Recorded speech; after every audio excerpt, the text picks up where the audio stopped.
Bonsoir à toutes et bonsoir à tous. Alors, il y a Dragos qui vient de me rappeler que j'étais la dernière personne entre maintenant et le cocktail. Donc, c'est un peu challengeant de vous parler de l'art de l'attention alors que vous êtes là depuis un jour, depuis ce matin, à avoir parcouru plein de conférences qui, j'en suis sûre, étaient absolument passionnantes, avoir pas mal networké et vous parler de l'art de l'attention alors que, justement, elle décroche en fin de journée. C'est challengeant, mais j'espère que je vais y réussir.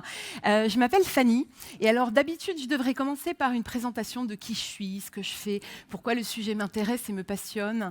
Vous avez peut-être lu la petite présentation avant. Bon, à la limite, on s'en fiche, n'est-ce pas? Moi, j'avais envie de savoir à qui j'ai affaire, hein, parce que l'amphi, il est quasiment plein. Enfin, la salle de cinéma est quasiment pleine. J'ai demandé qu'on laisse les lumières pendant ma présentation, parce que je trouve ça dommage que vous soyez dans le noir et que moi, je sois dans la lumière. Et l'art de l'attention, ça passe par l'art de l'attention à son public d'abord. Donc j'espère que vous êtes prêts à bouger un petit peu, là, à ne pas vous ratatiner dans vos sièges pendant 3 quarts d'heure. Moi, j'avais envie de vous connaître mieux et de vous poser quelques questions. Donc je vous invite carrément à vous lever. C'est possible ou vous n'avez pas de place? Voilà. Alors pas tout de suite, j'avais une question d'abord. Alors, pour mieux vous connaître, moi j'avais envie de savoir si c'est la première fois que vous venez à cet événement School of Product, si vous voulez bien vous lever. Des gens pour qui c'est la grande première. Pas mal. Hein. Ok. Alors, merci. Restez debout, restez debout. Restez debout ceux qui ne viennent pas de Paris et de la région parisienne. Alors, vous venez d'où, ceux qui restent debout? Il y en a un peu moins, là. Clermont-Ferrand. C'est Michelin qui dit ça, c'est ça? On a une team là, une team là-bas. D'autres régions, villes, pays? Lille, très bien. D'autres régions, on applaudit les Lillois. D'autres coins de la France? Montpellier? Lyon? Bordeaux? Nantes, j'ai entendu? Ok. Si vous êtes venu en train, restez debout. C'est bien. Pas beaucoup d'avions, mais on n'est pas là pour juger. Hein. Maintenant, j'aimerais bien que Alors, vous pouvez vous rasseoir.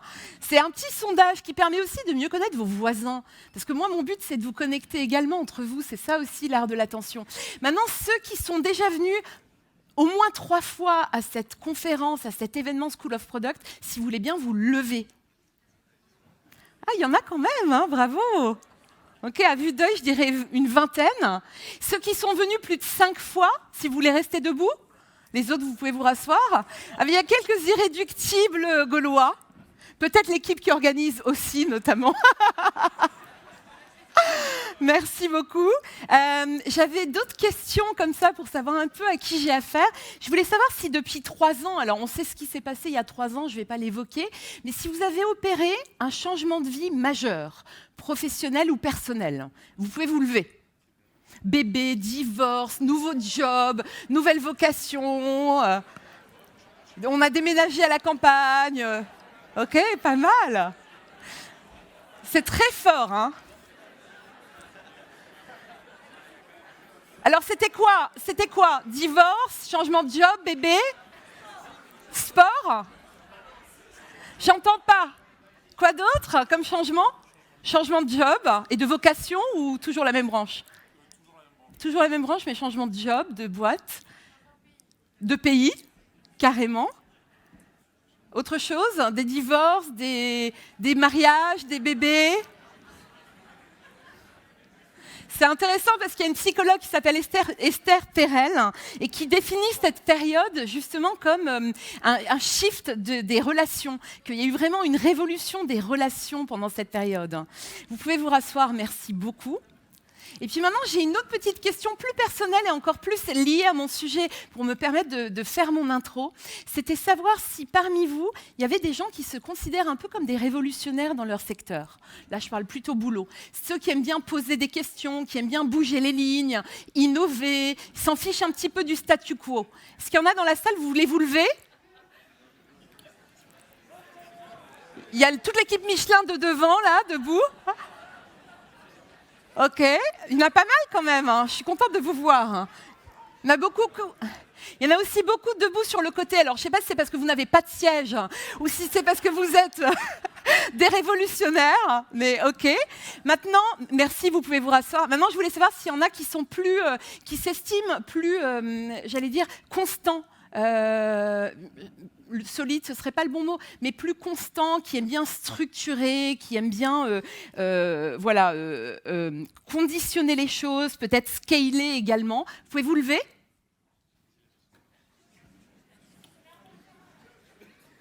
Ok.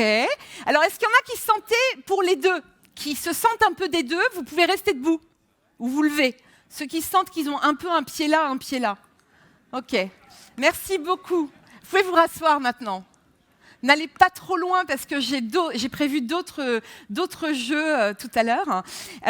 Mon idée pour aborder l'art de l'attention, je pourrais l'aborder de 1000 façons. C'est un sujet qui me parle depuis des années. Et ça fait des années que j'ai l'impression finalement que je tourne autour et que je le touche du doigt.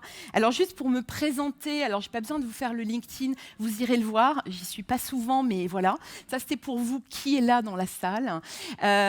Simplement pour me présenter, moi j'ai une passion dans la vie, c'est la conversation, c'est le fait de connecter les gens. Je trouve qu'on fait tous partie d'une conversation globale ou de petites conversations. Notre vie est faite de conversations et pourtant on ne prend pas forcément le temps de réfléchir à ce qu'on va dire. L'homme est le seul animal social qui peut vraiment converser, parce que les animaux ils communiquent mais ils ne conversent pas, mais néanmoins on ne prend pas forcément la peine de réfléchir à nos conversations, à préparer ça. Et moi ce qui m'habite c'est vraiment la relation à l'autre. Donc dernièrement j'ai écrit un livre, j'en ai fait un TED qui s'appelle Changer le monde, une conversation à la fois. Un livre, trêve de bavardage, parce qu'en France, le small talk, comme on dit en anglais, c'est un peu compliqué, je trouve. On n'aime pas trop parler de la météo, de choses comme ça. Donc, j'en ai fait un livre, un TED Talk. Et puis, il y a quelques années, il y a 10 ans maintenant, j'ai fondé, alors, c'est pas la School of Product, c'est The School of Life, qui est une école de la vie pour apprendre ce qu'on n'apprend pas à l'école. Alors, c'est une école pour adultes de soft skills qui a été fondée initialement à Londres. Moi, j'ai amené le concept en France il y a bientôt 10 ans, avec une petite galerie d'art dans le 9e que j'avais convertie en école. Et tous les soirs, il y avait 30 personnes qui venaient prendre des cours sur l'amitié, sur l'amour, sur le job de nos rêves, sur la créativité, sur la conversation. Et puis très vite, on s'est mis à faire du B2B. Alors, post-pandémie, on n'y est plus, mais on fait des cours en pop-up chez Morning, notamment.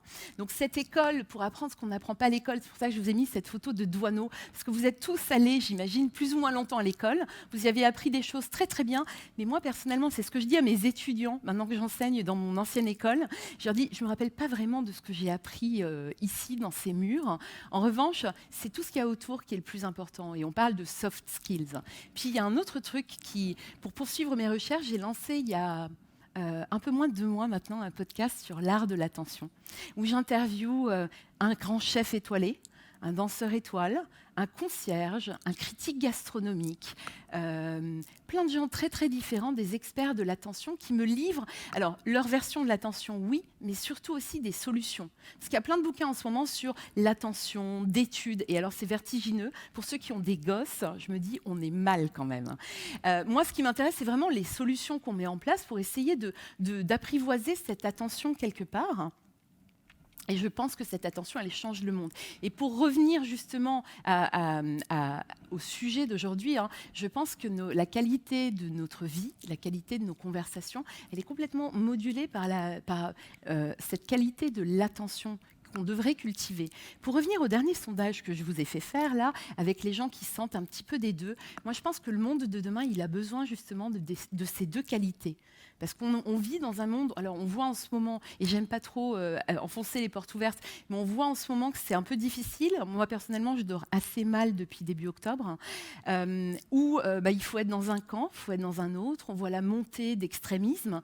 Quand on voit les dernières élections en Argentine, il n'y a pas plus de 2 jours maintenant, ou même ce qui se passe en France, je trouve que c'est assez compliqué finalement. Ça me rappelle les cartoons de l'affaire Dreyfus à l'époque, où il y a des sujets qu'il ne faudrait pas aborder parce que la conversation est difficile. Et je pense que justement, les deux qualités que j'ai décrites, c'est exactement ce qu'il nous faut pour nous donner les clés pour le monde de demain. Alors, C'est pas moi qui le dis, enfin notamment, je vous ai mis une très très vieille pub qui vous rappellera peut-être quelque chose. Alors il y en a beaucoup qui n'étaient pas nés en 1984, mais il y en a d'autres qui se rappelleront, qui l'ont vue ensuite, cette pub, qui aurait été écrite par Steve Jobs lui-même, qui voulait absolument la diffuser. Et je vous invite juste à lire la dernière phrase, parce que je vous ai mis tout le texte pour le plaisir, vous pouvez le prendre en photo effectivement, mais la dernière phrase, elle est intéressante, elle dit « Parce que les gens qui sont assez fous pour penser qu'ils peuvent changer le monde sont ceux qui y parviennent vraiment ». Voilà, donc on a besoin de vous. Et moi, mon objectif pendant ces 45 minutes, un petit peu moins maintenant, qui me sont allouées, c'est justement de vous faire renouer avec cet art de l'attention pour améliorer la qualité de vos relations. Et comme je passe avant le cocktail, j'ai pensé à ça aussi, parce que je vais vous donner plein de sujets de conversation à aborder pendant le cocktail. Alors, si on continue, je vais passer rapidement sur la partie là parce qu'elle est un peu angoissante. Aujourd'hui, il y a beaucoup de livres qui sortent sur l'attention. Si certains en ont entendu parler, on parle de la civilisation du poisson rouge, qui a été écrit il n'y a pas longtemps par Bruno Patino, qui est le président d'Arte et qui est un expert des médias. Il y a plein de bouquins, d'études qui sortent, qui diraient que visiblement en Angleterre, un adulte lambda passerait plus de 11 heures par jour sur son téléphone. 11 heures, une journée c'est 24 heures, et une journée, j'allais dire, éveillée, c'est un petit peu moins quand même, donc 11 heures c'est beaucoup. Il y a plein de statistiques comme ça, il y en a une qui est un peu effrayante, c'est ces 8 à 9 secondes d'attention. C'est des études qui sont parues il y a quelques années sur l'attention qu'un adolescent avait aujourd'hui. Si vous avez des adolescents, vous l'avez peut-être remarqué. 8 secondes 25. 8 secondes, c'est l'attention moyenne du poisson rouge. Vous savez, c'est pour ça qu'il ne s'ennuie pas dans son bocal. Je trouve que c'est assez effrayant. Les études nous montrent aussi qu'il y a une... Pardon, je remets mon beau poisson rouge. Voilà. Les études nous montrent aussi qu'il y a une dizaine d'années, ces 8,25 secondes étaient de 13 secondes. Ça veut dire qu'on a perdu environ 5 secondes d'attention. Et on le voit, et peut-être que vous aussi, dans votre métier, c'est quelque chose que vous prenez en compte. Il faut choper l'attention tout de suite des gens. Moi, je vois les reels que j'essaye péniblement de faire sur Instagram. Ils ne sont pas regardés plus de 8 secondes, en effet. Donc, ce taux, il se vérifie sans cesse. Et c'est comment je chope l'attention de... On ne va pas se mentir, souvent mon client en moins de 8 secondes. Comment je l'attrape ? Alors, Bruno Patino, le président d'Arte, dans son bouquin, il donne des pistes. Moi, je les trouve intéressantes, mais j'ai l'impression qu'on devrait se transformer en moine quelque part. Et alors, ce serait malvenu à une conférence comme School of Product de vous parler de déconnecter vos téléphones portables. Alors, je ne vois pas beaucoup sur les téléphones portables, donc ça me fait vraiment plaisir. Des solutions qui sont mises en avant par Bruno Patino, et je les trouve intéressantes, mais ce n'est pas si facile, il y a du travail quand même, c'est développer la pédagogie sur l'utilisation des réseaux sociaux, notamment auprès des enfants ou des adolescents. Établir des lieux hors connexion, on retrouve l'image un peu du monastère, peut-être un peu déconnecté, et apprendre ou réapprendre la notion du temps hors connexion. C'est quoi le temps ? Pour ça, il y a une très très belle littérature qui va de Proust à Jacques Attali sur la notion de temps. Moi, je vais vous en proposer d'autres. Mon idée, c'est de se dire que dans un monde toujours plus connecté, comment est-ce qu'on peut vraiment donner l'attention en choisissant au lieu de subir cette attention ? Alors, j'avais envie de vous demander, qui parmi vous n'a pas de notification sur son téléphone portable ? Est-ce qu'il peut lever la main ou se lever ou quoi, qu'on les voit? Ça fait 2, 4, ça doit faire une dizaine de personnes dans la salle. OK. Est-ce que vous pensez que vous êtes souvent attentif, justement? Beaucoup attentif. Est-ce qu'il y en a qui n'ont aucun problème de concentration? OK. Gros vide, c'est compliqué. Et combien de téléphones portables? J'aime bien aussi faire des petits sondages comme ça, pas du tout empiriques, mais qui a plus d'un téléphone portable? Ouais, pas mal quand même. Ok. On se dit, bon, ça va être compliqué de déconnecter justement. Alors, je ne suis pas là pour professer des trucs comme laissez votre téléphone portable, ne dormez pas avec. Chacun fait ce qu'il veut. Moi, j'ai l'habitude de suggérer des choses, de faire de la recherche, vous les proposer, et après, vous faites exactement ce que vous voulez. Il y a 2 denrées qui deviennent très, très rares justement de nos jours, et ça, on les met sans cesse en avant. C'est l'attention, qui dit même une économie de l'attention. Autrefois, on se battait pour vendre des choses, etc. Mais aujourd'hui, aujourd'hui, on se bat pour avoir votre attention. D'ailleurs, on peut la monétiser également. Donc l'économie de l'attention, ça émerge beaucoup dans les débats. Beaucoup d'articles sont publiés à ce sujet. Et l'autre, c'est le temps, justement. C'est prendre votre temps. Est-ce que ça vous arrive parfois d'être sur votre téléphone, je ne sais pas, le soir, avant d'aller se coucher peut-être, et puis vous commencez à scroller? Puis vous levez le nez 20 minutes, une demi-heure plus tard, et vous êtes toujours sur le téléphone. Vous n'avez aucune idée de ce qui s'est passé pendant ces 20 ou 30 minutes. Ça m'arrive aussi, hein. Je ne suis pas du tout une sainte. Donc voilà. Et je voulais juste aussi vous suggérer, si vous avez envie de vous remettre dans la philosophie, vous rappelez votre terminale, un philosophe incroyable et sociologue allemand qui s'appelle Hartmut Rosa. Je vous ai mis le titre de ses 4 derniers livres depuis 2010. Alors il y a une vraie gradation, hein. Au début, il s'est intéressé à l'accélération, justement, de la société. C'était un des premiers à en parler. Ensuite, l'aliénation et l'accélération. Ensuite, la résonance, ça c'était en 2020. Justement, comment je peux mettre en résonance, parce qu'il est inutile de résister au monde. Et encore une fois, hein, je ne suis pas en train de vous dire lâchez vos téléphones et hop, on revient à 1.0. C'est une sociologie de la relation au monde. Et enfin, rendre le monde indisponible. Et moi, j'adore Hartmut Rosa. Il nous propose, et j'ai chopé 3 phrases au passage qui, je trouve, sont assez pertinentes pour la School of Product et que je voulais partager avec vous. La première phrase, elle dit que la transformation en profondeur de nos sociétés ne se réalisera qu'à partir de l'entrée dans un nouveau rapport au monde, marqué par une relation responsive avec lui. Il ne s'agit pas de comprendre le monde pour mettre la main sur lui et le réorganiser à l'aide de nos artefacts techniques, mais tout simplement d'entrer en relation avec lui. Lui, ce qu'il dit, c'est qu'on ne peut pas s'opposer de toute manière à cette accélération et au monde. Donc ça ne sert à rien de résister parce qu'on va être complètement à côté, j'allais dire, du monde. Il ne faut pas non plus s'isoler comme un moine, mais il faut essayer d'apprendre à devenir acteur, justement, du monde et de maîtriser cette attention. Une autre, justement, où il dit qu'on doit apprendre à écouter le monde, à le percevoir nouvellement et à lui répondre, donc se mettre en résonance. C'est une toute autre chose que d'en disposer. D'abord, écouter. Et on va revenir sur l'écoute juste après, j'ai un nouvel exercice pour vous.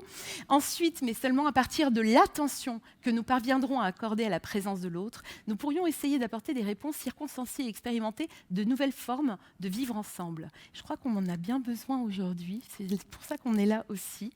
Et la dernière phrase, c'est lui, il prône la vie bonne et il dit la vie bonne, c'est quoi? C'est pas s'isoler dans sa grotte ou sa caverne. Elle ne peut procéder que de cet élan vital qui n'est rien d'autre qu'un fil qui vibre. Alors on va voir comment est-ce qu'on le fait vibrer.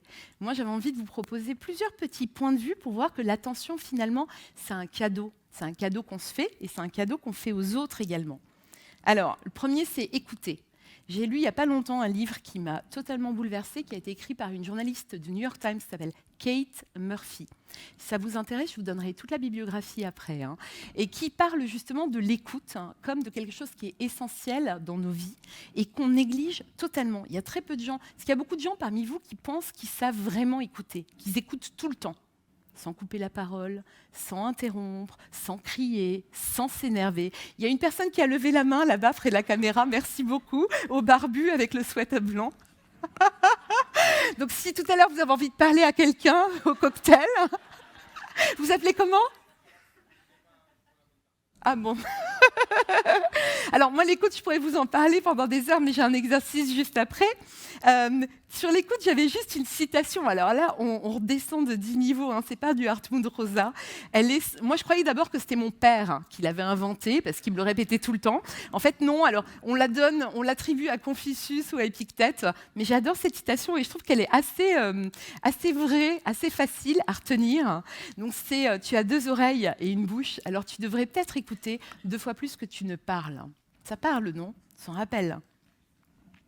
Et ensuite, réapprendre à regarder, parce que peut-être que ça passe aussi par regarder. Avant même d'écouter, c'est voir la personne, faire la place au silence. Dans mon podcast, on parle beaucoup du silence, étonnamment, mais pas un silence qui gêne tout le monde, où on saute à pieds joints, on raconte n'importe quoi, mais justement, l'importance du silence et de se regarder. Donc moi, une petite citation que j'adore, de la philosophe, c'est pour ça que j'ai mis son illustration. C'est pas Simone Veil, la femme politique que vous connaissez, qui était déportée porter, etc. Cette Simone Veil-là, elle était philosophe, elle est morte à l'âge de 38 ans en 43, et c'est la philosophe de l'attention. Elle a cette très belle phrase qui dit que l'attention est la forme la plus pure et la plus rare de générosité. Et c'est exactement ce que je vais vous inviter à faire maintenant. J'aimerais bien que vous retourniez, que vous vous mettiez par deux. Alors, j'allais dire, si possible, avec quelqu'un que vous ne connaissez pas, ça va être dur pour l'équipe Michelin qui sont assis tous ensemble. Donc, tournez-vous vers votre voisin de droite, voisin de gauche. Si vous êtes tout seul, vous vous rapprochez de quelqu'un. Vous trouvez un binôme. Le but, c'est d'être par deux. Si possible, avec quelqu'un que vous ne connaissez pas.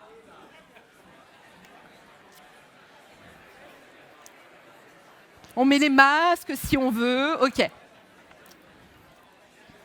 Alors, c'est bon? Non, plutôt deux. À 3, ça va être compliqué. Il y a quelqu'un qui est tout seul en haut pour un binôme en bas?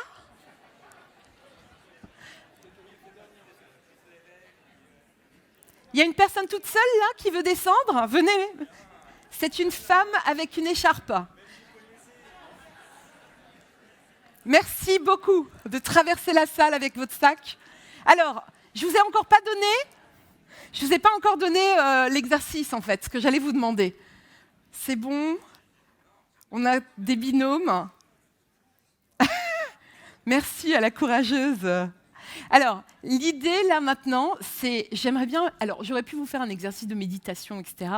Je garde ça, c'est pas pour aujourd'hui. Là, je voulais simplement vous proposer de vous mettre en synchronisation avec quelqu'un. L'idée, c'est simplement de vous offrir 1 minute de silence. C'est pour ça que j'ai gardé la lumière dans la salle. J'espère que vous voyez, parce que moi, j'ai un peu de mal à tous vous voir, surtout au milieu. Mais l'idée, c'est de se mettre donc par deux et de se regarder et d'essayer d'être en synchronisation, c'est-à-dire vraiment au diapason avec l'autre. J'ai pas fini. J'ai pas fini. Alors, je sens les rires un peu nerveux. Hein. J'ai pas dit que c'était facile, celui-là. C'est moins facile que de se lever. L'idée, c'est que vous vous regardiez, vous mettiez simplement en synchronisation avec l'autre. Hein. Peut-être vous respirez en même temps ou quoi. Et quand vous êtes prêt, si vous arrivez, vous faites un geste. Alors, c'est pas la peine de le prendre dans vos bras ou de le toucher. Hein. Y a des gens qui aiment pas trop être touchés par un inconnu, donc on va éviter quand même. Mais l'idée, c'est de lui faire un geste bienveillant. Hein, si vous êtes en colère, vous avez envie de partir, on évite quand même. Mais un geste bienveillant, ça peut être un merci, ça peut être juste un tout petit geste ou quoi. Et l'autre doit l'accueillir, donc il n'est pas obligé de faire la même chose, et vous en faire un également. C'est tout. D'accord? Ça va jusque-là? Moi, je vous offre 1 minute. Vous allez voir, je n'ai pas dit que c'était facile. Mais c'est quand même tellement rare, 1 minute de silence, et je veux entendre les mouches voler pendant 1 minute. Et j'ai pris une montre avec une trotteuse, donc... 3, 2, je ne veux plus rien entendre. 1. Donc sans parler, hein. On ne parle pas. On se regarde, on s'écoute, mais on ne se parle pas. Donc 1 minute complète de silence.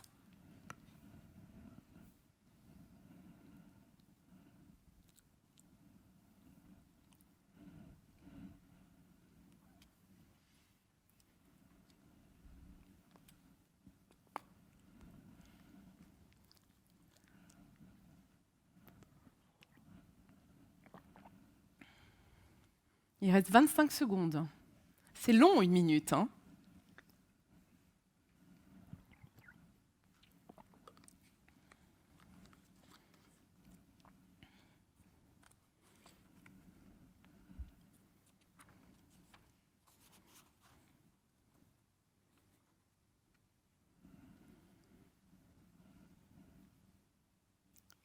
La minute est terminée. Ouais, vous pouvez vous applaudir.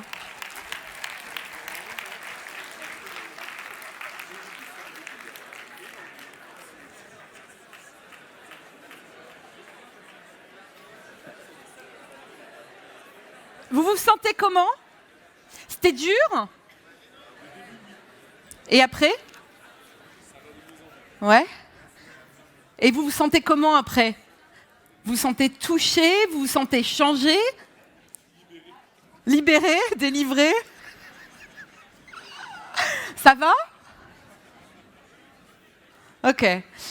Bon, j'ai plein d'exercices sur l'écoute et le regard, mais je trouvais que c'était bien de faire une petite pause là en fin de journée avec ça. Retenez ce que vous avez ressenti.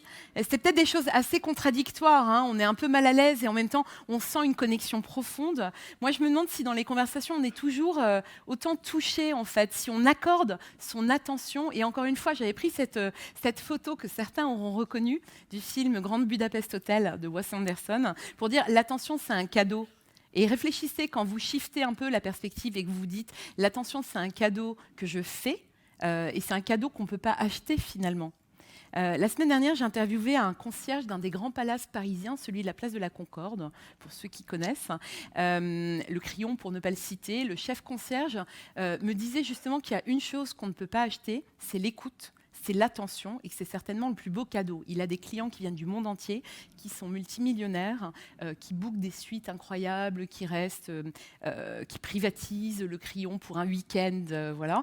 Mais il y a une chose qu'ils ne peuvent pas acheter, c'est ça. Ils peuvent tout acheter sauf ça. Donc, considérez simplement que donner votre attention, accorder votre attention à quelqu'un, c'est un véritable cadeau. Et je trouve qu'à partir de là, ça n'en a que plus de valeur. Donc, alors, moi, l'exercice, je trouve cool. J'espère qu'il vous a plu. Je vous ai quand même pas fait d'exercice là-dessus parce que sinon il y aurait une grosse gêne dans la salle. Mais j'ai parlé d'écouter, je parlais de regarder, voir, mieux voir peut-être. Toucher aussi, quand on interviewe des grands danseurs ou des maîtres de ballet, ils vous parlent en fait de l'importance du toucher, de se toucher, de toucher comment est-ce qu'on chope justement son partenaire pour ne pas tomber, hein, s'il y a un porté en danse ou quoi. Mais comment est-ce qu'on touche quelqu'un et que ce soit touché avec ses mains ou alors justement de manière figurée. Comment est-ce qu'on peut toucher quelqu'un? Et je pense notamment, notre conversation nous avait fait aller jusqu'à la période des cadeaux de Noël en disant comment on touche vraiment quelqu'un au-delà du cadeau. Pareil, sentir, je ne vous fais pas d'exercice avec votre voisin là-dessus, c'est la fin de journée, on va skipper, mais voilà. Et puis enfin, vibrer, comment est-ce qu'on peut mais justement vibrer dans les conversations. Moi, j'adore ces conversations où on se sent un peu différent à la fin, il s'est vraiment passé quelque chose de magique avec quelqu'un. Alors, moi, je voulais vous proposer quelques remèdes. Et en interviewant beaucoup de gens sur l'art de l'attention, je leur demande un peu c'est quoi vos recettes magiques, vos petits remèdes pour essayer d'accorder votre attention ou de faire différemment. Vous en avez, vous, comme ça, à me suggérer? J'en ai listé quelques-uns, c'est totalement subjectif et empirique. Je vais vous raconter comment j'y suis arrivée. Alors, premier, c'est l'intuition. Ça, j'en ai parlé dans le 2e épisode de podcast où j'ai interviewé une dame qui s'appelle Perla Servan-Schreiber. Elle a 80 ans le mois prochain. Elle a écrit beaucoup de livres de cuisine. C'est un peu une grand-mère universelle, comme elle le dit elle-même. C'est elle qui, avec son mari, Jean-Louis Servan-Schreiber, avait fondé le magazine Psychologie. Ça, tout le monde connaît. Voilà. Et puis Perla, elle passe son temps à cuisiner, elle a beaucoup de rituels, parce qu'elle a grandi au Maroc dans une famille juive très religieuse, donc elle nous parle beaucoup des rituels. Et puis elle parle aussi du fait de vieillir avec grâce, ce qui est une chance qui n'est pas donnée à tout le monde. Hein. Et elle parle beaucoup aussi de l'intuition. Et elle a une jolie newsletter qui est envoyée tous les dimanches à 10h. Je vous l'enverrai dans les ressources si ça vous intéresse de vous y connecter. Et la newsletter de dimanche matin, elle reparlait de l'intuition, ce dont on a parlé à mon micro de podcast. Et alors, je trouve que c'est assez pertinent pour la School of Product de parler de l'intuition, justement, parce que comment on va au-delà des choses. Et elle cite un prix Nobel de physique de 1921, qui s'appelle Albert Einstein, qui dit que l'esprit intuitif est un don sacré. L'esprit rationnel est un serviteur fidèle. Nous avons créé une société qui honore le serviteur, donc l'esprit rationnel, et a oublié le cadeau, l'intuition. Donc la faute à qui? Bon, peut-être à Descartes, hein, en France. Elle dit que finalement, l'intuition, c'est savoir sans savoir. C'est ressentir, c'est plus fort que comprendre. Bien des sages l'ont dit. Longtemps nommée l'intelligence des paresseux, l'intuition devient indispensable précisément parce que la technologie, avec l'IA, semble ne plus avoir de limites. Donc je vous invite à essayer de vous reconnecter, alors on ne va pas faire d'exercice, hein, mais à votre intuition. Est-ce que vous l'écoutez, la petite voix là, qui trotte dans vos têtes, etc. Donc se reconnecter et peut-être débrancher parfois un peu le cerveau droit. Pour le cerveau gauche ou droit, c'est quoi? J'ai un cerveau gauche, rationnel, c'est à vos droits créatifs, qu'on oppose tout le temps, mais bon, je pense qu'il y a un équilibre à trouver. Ensuite, la force des rituels. Alors Perla, elle m'a livré pas mal de rituels. Il y en a un qui m'a beaucoup marqué, c'est un rituel de poésie qu'elle a en ce moment, parce que, alors je l'ai interviewée avant l'été, mais je l'ai revue il n'y a pas longtemps. Puis avec la situation au Proche-Orient, alors moi j'ai vécu très longtemps au Moyen-Orient, et à Beyrouth, au Proche-Orient. Donc la situation, évidemment, j'ai des amis dans les deux camps, je trouve qu'elle est assez lourde. Et Perla, ce qu'elle me disait à mon micro dans le podcast, et on en parlait dernièrement encore, c'est qu'elle lit une poésie tous les soirs avant de se coucher. Et tous les matins, avant d'ouvrir son téléphone, alors elle se lève très très tôt, elle se lève à 4h30, 5h, Perla. C'est un rituel que je n'ai pas, mais en tout cas, les rituels, c'est... Donc, elle se lève et elle lit une poésie au coucher et au lever. Et je dois avouer que je l'ai fait cet été. Au bout de 9 jours, j'ai commencé moi-même à écrire de la poésie. Alors, je ne dis pas que je suis une grande poétesse, mais je trouve que ça change et ça structure pas mal. Au lieu d'ouvrir les réseaux sociaux, mes mails, les messages qui me sont arrivés pendant la nuit, etc., lire une toute petite poésie. Vous prenez du Paul Éluard, ça va vite, à la limite, du Jacques Prévert. Je ne vous dis pas de lire du Bobin ou du Lamartine, mais ça shift déjà les choses. Et j'aime bien l'idée que les rituels, finalement, c'est quoi ? C'est une routine qu'on a un peu sacralisée. S'il y en a qui ont des enfants dans la salle, vous avez peut-être la routine du bain, le soir, etc. En faire un rituel, ça le fait passer dans une autre dimension. Et je trouve que c'est un bon remède, justement, à l'attention. La poésie, j'en ai parlé, ça c'est un de mes bouquins de poésie préférés, c'est pour ça que je vous ai mis la couverture de Christian Bobin qui est mort il y a 1 an exactement.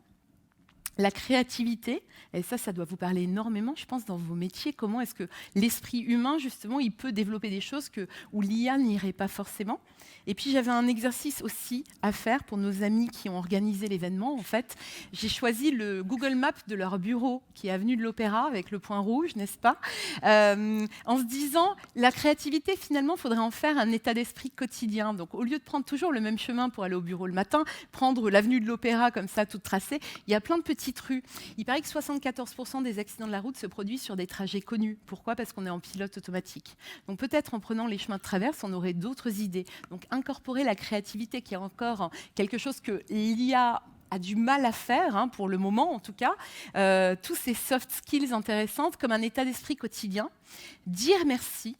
Dire merci à son équipe, dire merci à ses enfants, à la personne avec qui on vit, etc. Remercier. Moi, ça, c'est un de mes rituels. C'est le matin, j'essaye toujours d'envoyer un petit SMS de remerciement à quelqu'un que j'ai vu la veille, qui m'a écrit un mail ou quoi, un petit SMS, un petit mail de remerciement. Et je trouve qu'il y a un côté très réciproque finalement dans ce rituel. Et je vous propose enfin une dernière considération que je voulais soulever aussi, parce qu'on est à une conf tech, c'est l'appréciation. Et je vais vous demander votre avis. Je vous ai mis un tableau pas récent d'un grand maître flamand qui s'appelle Caspar Netscher, qui s'appelle La Dentelière. Alors on voit que c'est un environnement assez pauvre, cette petite dentelière. Il faut savoir qu'à l'époque, il y en avait des milliers aux Pays-Bas. Ou peut-être aussi dans le nord de la France, on a des Lillois. Si vous allez au musée de la dentelle de Calais, à côté de Lille, pour les Lillois, vous l'avez déjà vu peut-être, il y a des œuvres comme ça qui sont exposées d'une minutie incroyable. Sauf qu'en attendant, cette petite dentelière, elle était payée 3 francs 6 sous et à l'âge de 30 ans, elle était souvent aveugle. Pourquoi ? Parce qu'en fait, après un apprentissage, n'importe qui pouvait faire ça. Oui, n'importe qui. Vous aussi, messieurs, tout le monde pouvait, avec un bon apprentissage, faire ce genre d'ouvrage de dentelle et elle n'était pas bien payée et pas bien considérée. À l'inverse, on est dans une société qui valorise des prouesses de sportifs qui sont capables de faire des choses assez incroyables et qui sont payés des millions justement pour être transférés d'une équipe à l'autre. J'y connais absolument rien au football, mais je trouvais que c'était justement l'opposé de cette petite dentelière. Et moi, je me dis que l'art, quelque part, il nous apporte quelque chose. Pourquoi ? Parce que Caspar Netscher, à son époque, il ne pouvait pas changer la condition de ces petites dentelières en se disant justement, je vais leur donner de l'argent, etc. C'est impossible, il ne pouvait pas changer ça en son temps. La seule chose qu'il pouvait faire, c'était, au lieu de représenter des bourgeois qui commissionnait ces tableaux, c'était justement représenter dans son environnement familier cette petite dentelière. Et c'est apprécier ça. Et c'est un peu ce que les artistes ils nous apportent. Donc moi, j'avais envie de vous redonner 1 minute d'échange, rester avec votre petit partenaire préféré désormais, et de réfléchir ensemble à une chose. J'aimerais bien que vous vous concentriez sur une chose que vous faites et où vous n'avez pas forcément d'appréciation. Ça peut être personnel, ça peut être professionnel, ça peut être une toute petite chose. Je ne sais pas, vous êtes toujours la personne qui va au offrir un café à l'équipe, des toutes petites choses toutes bêtes, mais pour lesquelles vous n'avez pas d'appréciation et vous pensez que c'est important. Ou alors vous êtes toujours la personne qui fait la paix au sein des équipes, qui apaise les conflits, que sais-je. Et si vous ne trouvez pas, parce que vous êtes pleinement apprécié par votre équipe, votre manager, la personne avec qui vous vivez, ou vos enfants qui ne sont pas ingrats et qui vous remercient, qui vous disent merci tous les jours, dans ce cas, essayez de trouver quelqu'un peut-être dans votre équipe, ou dans votre équipe perso ou pro, qui mériterait d'être apprécié pour des toutes petites choses. Je vous donne 1 minute pour échanger par deux. Chacun essaye de donner un exemple. Allez-y, 1 minute.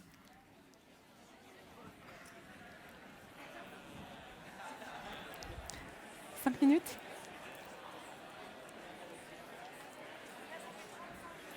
Ouais, c'est bon.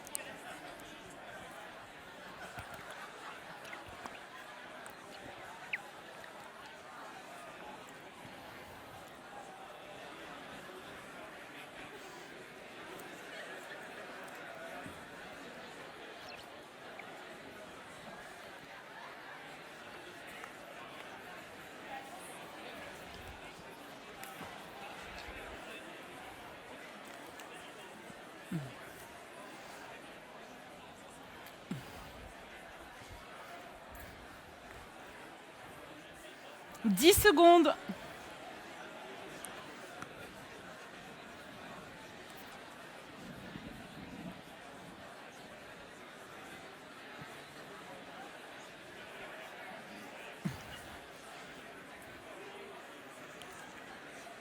C'est fini. Vous avez beaucoup de choses à vous dire, hein ?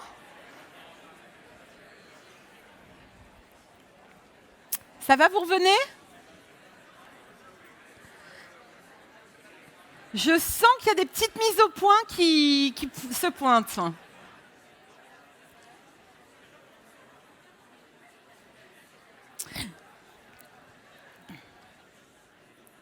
voyez, on est dans un keynote sur l'art de l'attention. Et pour moi, l'attention, ça passe aussi par ça. Ça passe par la gratitude et l'appréciation, justement, de vous et des gens avec qui vous travaillez ou vous vivez. C'est bon, je vous récupère ? J'ai encore quelques trucs à vous dire et d'autres exercices.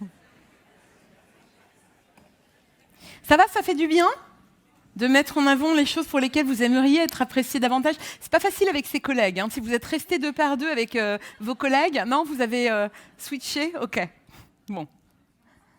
Je vais terminer sur la chose qui me passionne et mon sujet préféré, qui est le sujet de la conversation, parce que pour moi, justement, la peine de faire attention à soi, faire attention aux autres, faire attention au monde, c'est se connecter, et c'est vraiment ce qui m'anime et me passionne depuis, j'allais dire depuis toujours, ou au moins depuis 10 ans, j'en ai même fait mon métier. Comme je vous disais tout à l'heure, en France, on n'aime pas trop le bavardage, les petits « salut, ça va », etc.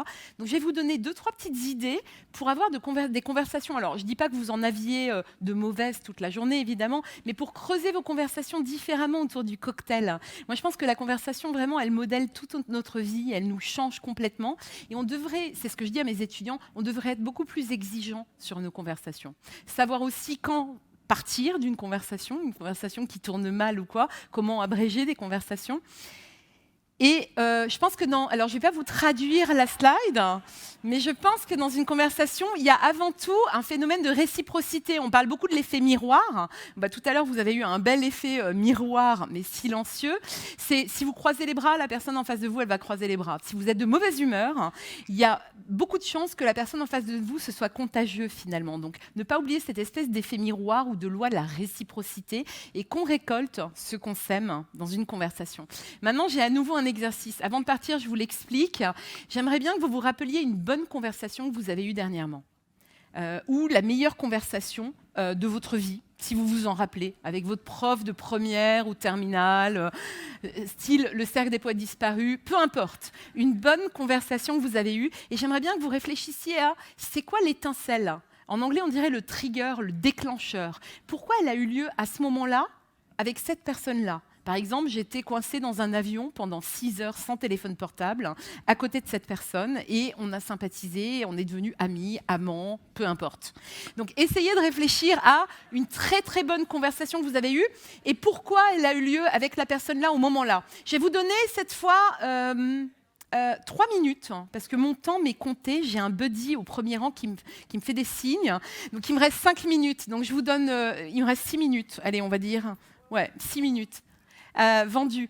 Alors, je vous donne 3 minutes pour échanger. Et ensuite, on va voir ce qui se passe. Donc, allez-y. Vous pouvez changer de buddy si vous avez envie. Vous pouvez changer de paire. Et connectez-vous sur votre meilleure conversation. Et essayez de tirer...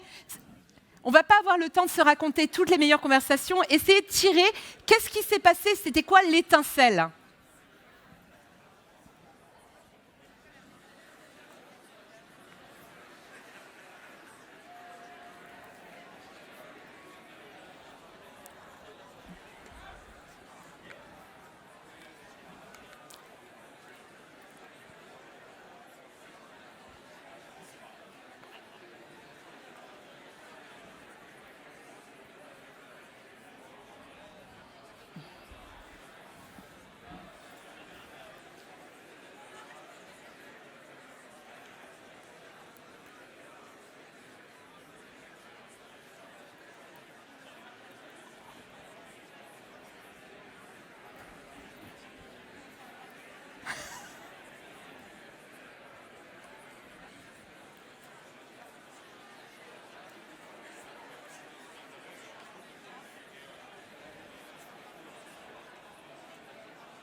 Encore 1 minute.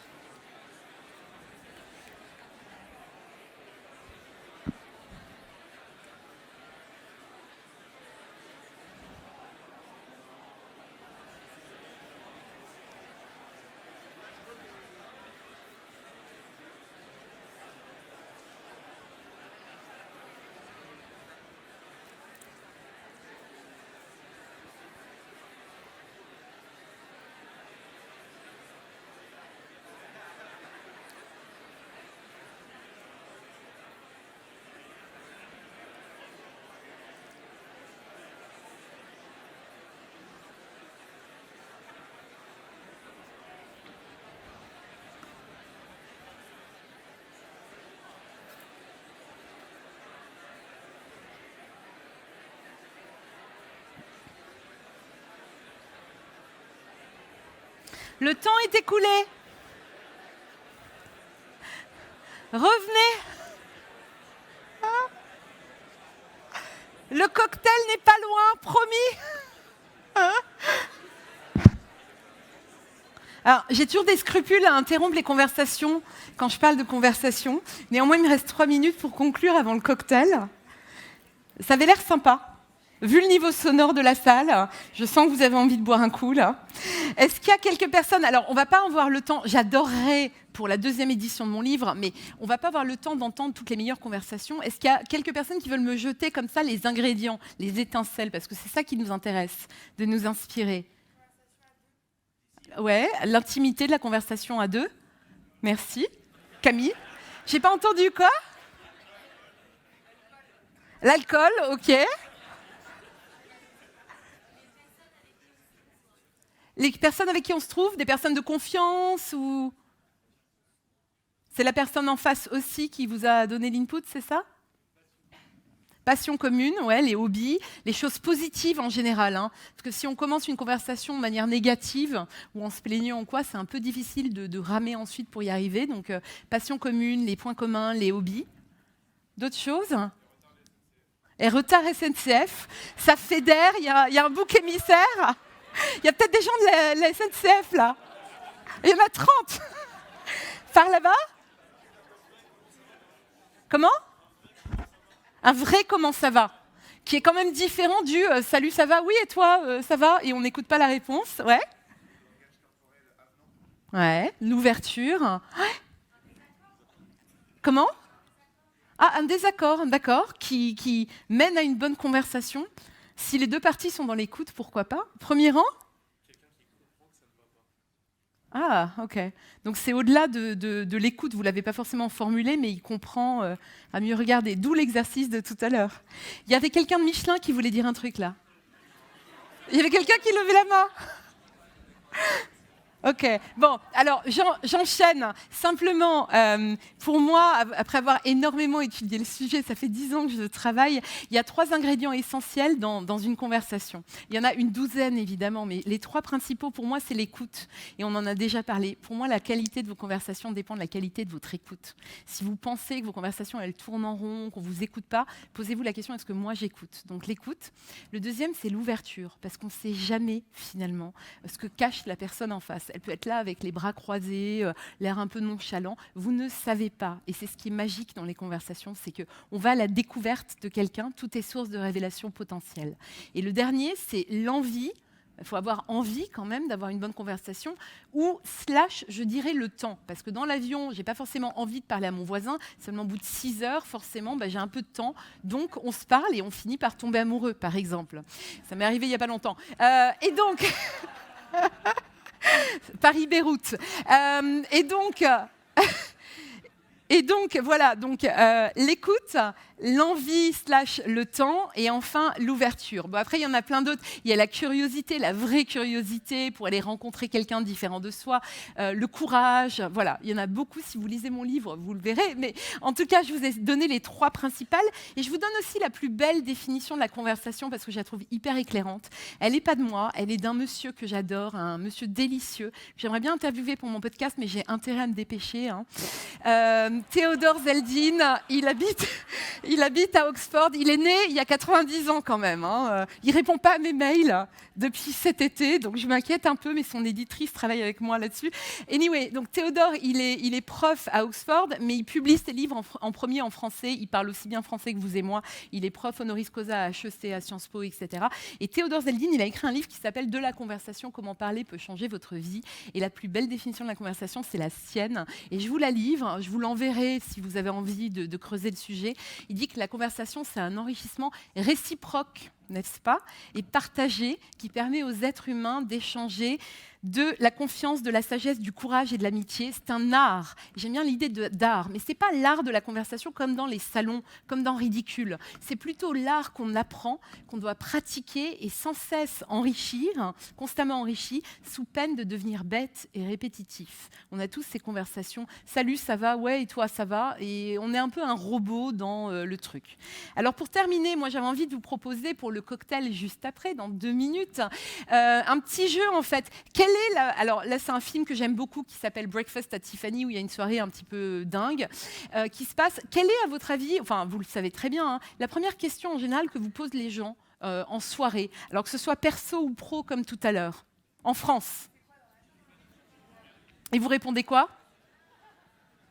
Vous répondez quoi en général? C'est compliqué? On ne me l'avait jamais faite celle-là.